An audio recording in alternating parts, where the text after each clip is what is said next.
Olá, caros alunos. Iniciemos mais uma aula de filosofia. Nesta aula nós vamos falar sobre outro socialista utópico, o Charles Fourier. Ele nasceu em 1772 e morreu em 1837, ou seja, viveu entre os séculos 18 e 19. Ele também foi um discípulo de Saint-Simon e autor de escritos que, por sua extravagância e genialidade, apresenta elementos de profunda meditação filosófica, histórica e moral. A ideia dele, inclusive, é bastante utópica, vocês vão ver agora. A ideia dele central é de que existe na história um grandioso plano providencial. Qual plano providencial seria esse? No qual não pode estar excluídos nem o homem, nem o seu trabalho, modo de constituição da sociedade, ou seja, a providência divina vai colocar na mão da humanidade as mesmas paixões. E essa atração passional, a única intérprete conhecida entre Deus e o universo, não pode ser frustrada ou reprimida. Ou seja, ele combate exatamente o ensinamento da igreja naquela época. Segundo Fourier, a lei da atração terrestre, descoberta por Newton, pode ser também generalizada para o modo da vida dos homens, para o âmbito da vida dos homens. As paixões humanas, elas são sistemas de atração e, portanto, devem ser satisfeitas, não negadas, reprimidas. Por isso, tem que respeitar o plano harmônico de Deus. A organização social deve tornar atraente o trabalho para o qual o homem se sente chamado. Desse modo, ao invés de a gente inibir, reprimir a tendência natural do prazer, é preciso utilizá-la tendo em vista o máximo rendimento. Mas não é um prazer descontido. O que ele vai falar? Ele vai dizer o seguinte, que existem 3 épocas históricas importantes até então. A gente tem a época dos selvagens, a dos bárbaros e a dos civilizados. Mas ele vai dizer que em todas essas épocas havia uma inibição do desenvolvimento harmonioso das paixões humanas, ou seja, não é desmedido, é um desenvolvimento harmonioso, com todo aquele acúmulo de conflitos, dissensões, dos quais a nossa sociedade civil, a nossa sociedade de hoje, ela não está imune, ou seja, essa repressão continua havendo. A civilização era grande coisa para os iluministas. A gente sabe que ela buscava o aperfeiçoamento material e espiritual progressivo da humanidade. Mas para Fourier, a civilização significa o triunfo da mentira, como demonstra, por exemplo, o comércio, em virtude do qual, passando de mão em mão, as mercadorias aumentam de preço, mas não de valor. Ou seja, eu vendo um celular, uma pessoa que comprou o celular vende ele mais caro, mas não coloca mais nada naquele celular. Ela aumenta de preço, mas não aumenta de valor mesmo. Por isso ele vai dizer que a civilização, através desse regime da livre concorrência, onde cada qual persegue seu próprio interesse sem pensar no dos outros e da comunidade, vai acabar aumentando a miséria, ainda que os bens estejam disponíveis em maior quantidade. Então ele vai contrariar um pouquinho a ideia dos economistas clássicos. Por outro lado, não apenas a economia é perversa, mas também a moral. Ele escreveu uma obra chamada O Novo Mundo Industrial, em 1829, na qual ele vai dizer que o estado atual, o homem está em guerra consigo mesmo, porque suas paixões chocam-se entre si.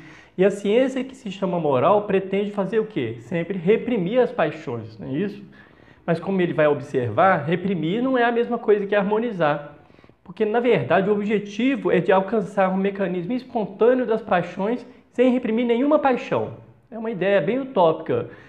Segundo Fourier, a moral atual, ela bloqueia as paixões e acaba gerando a hipocrisia. As pessoas, elas bloqueiam o seu prazer, bloqueiam a sua paixão e gera a hipocrisia. A pessoa é moralista, mas ela está escondendo, tem um verniz, que é moralista.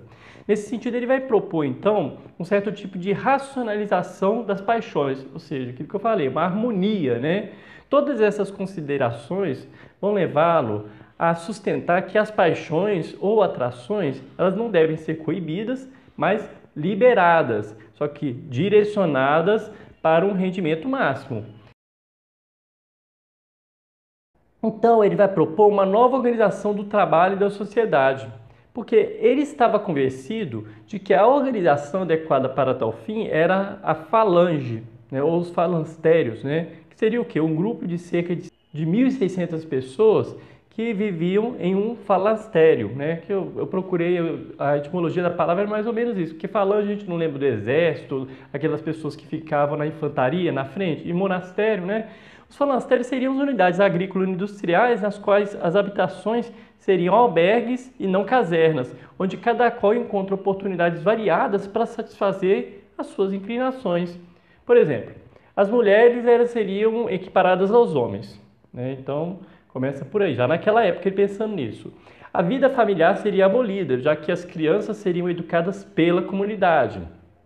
Desapareceria o trabalho doméstico. Por quê? Agora você teria tudo é comunitário. No falanstério vigoraria a liberdade sexual. Ninguém estaria vinculado a um trabalho específico, né? Cada qual produziria o que agrada produzir. Se eu gosto de fazer uma coisa, eu vou fazer exatamente aquilo que eu gosto de produzir. Só que, para evitar a monotonia e a repetitividade, cada indivíduo ia aprender, no mínimo, assim, uns 40 atividades profissionais para mudar de trabalho várias vezes ao dia, não cair naquela rotina, na mesmice, né? E os trabalhos desagradáveis e sujos, inclusive, seriam destinados às crianças, porque a criança gosta de sujeira. Vocês veem que interessante, né? Então, assim, a criança vai experimentar com prazer brincar na sujeira e vai acabar trabalhando.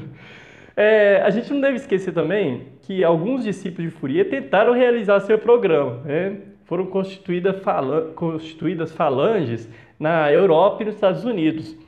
As experiências, lógico, faliram, né, gente? Mostrando que era um caráter utópico, né? Só que, ultimamente, Fourier voltou a ser levado em consideração, no sentido de ter sido o precursor de concepções que, em alguns aspectos, não estariam muito distantes das concepções de Herbert Marcuse, naquele livro chamado Eros e Civilização. Então, gente, são ideias bastante utópicas, mas algumas coisas, algumas críticas que ele faz são interessantes, não é mesmo? Então, espero que eu tenha sido claro. Até a próxima aula.